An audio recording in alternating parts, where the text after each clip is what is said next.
जब ठगे गए गणेश जी। गणेश जी विघ्न विनाशक एवं शीघ्र प्रसन्न होने वाले देवता हैं।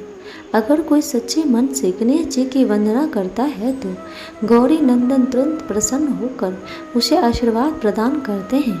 वैसे भी गणेश जी जिस स्थान पर निवास करते हैं उनकी दोनों पत्नियां रिद्धि और सिद्धि भी उनके साथ रहती है।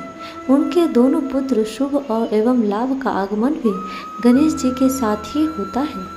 कभी कभी तो भक्त भगवान को असमंजस में डाल देते हैं।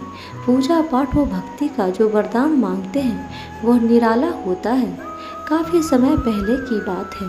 एक गांव में एक अंधी बुढ़िया रहती थी। वह गणेश जी की परम भक्त थी। आंखों से पहले ही दिखाई नहीं देता था, परंतु वह सुबह शाम गणेश जी की बंदगी में मग्न रहती थी। नित्य गणेश जी की प्रतिमा के आगे बैठकर उनकी स्तुति करती, भजन गाती और समाधि में लीन रहती। गणेश जी बुढ़िया की भक्ति से बड़े प्रसन्न हुए। उन्होंने सोचा, यह बुढ़िया नित्य हमारा स्मरण करती है, परंतु बदले में कुछ नहीं मांगती। भक्ति का फल तो उसे मिलना ही चाहिए। ऐसा सोचकर गणेश जी एक दिन बुढ़िया के सम्मुख प्रकट हुए तथा बोले, तुम हमारी सच्ची भक्त हो। जिस श्रद्धा व विश्वास से हमारा स्मरण करती हो, हम उससे प्रसन्न हैं।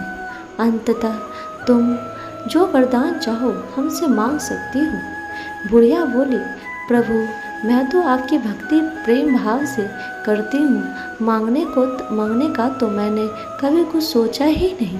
अंततः मुझे कुछ नहीं चाहिए। गणेश जी पुनः बोले, हम वरदान देने के लिए आए हैं।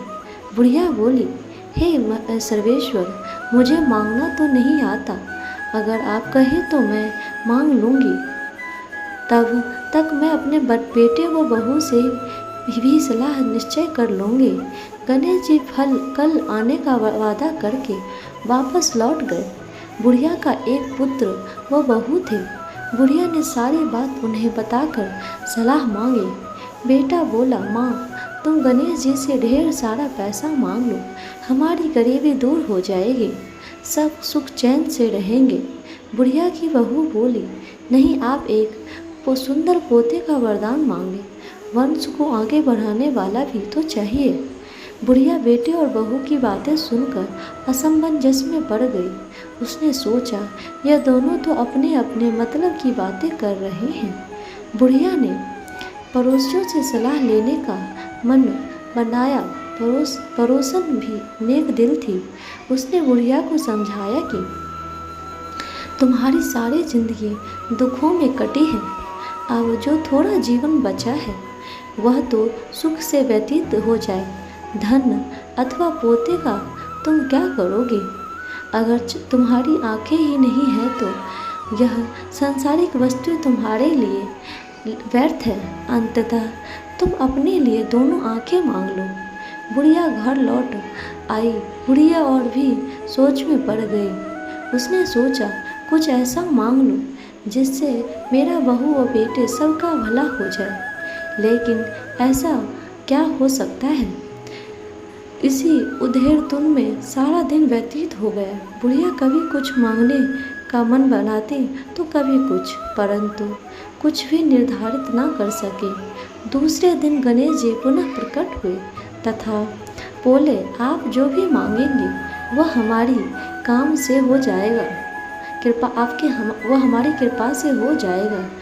यह हमारा वचन है। गणेश जी के पावन वचन सुनकर बुढ़िया बोली, हे गणराज, यदि आप मुझसे प्रसन्न है तो कृपया मुझे मन इच्छित वरदान दीजिए।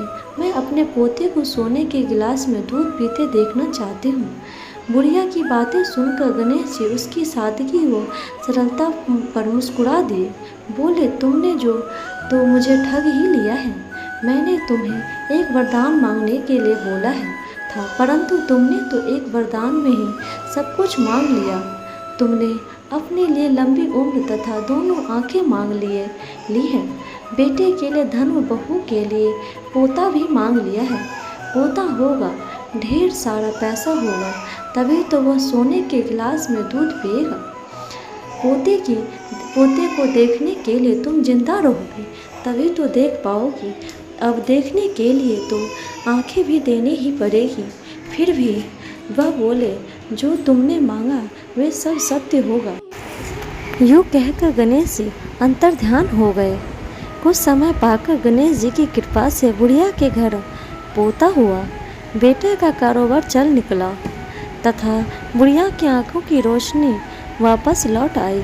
बुढ़िया अपने परिवार सहित सुख पूर्वक जीवन व्यतीत करने लगी।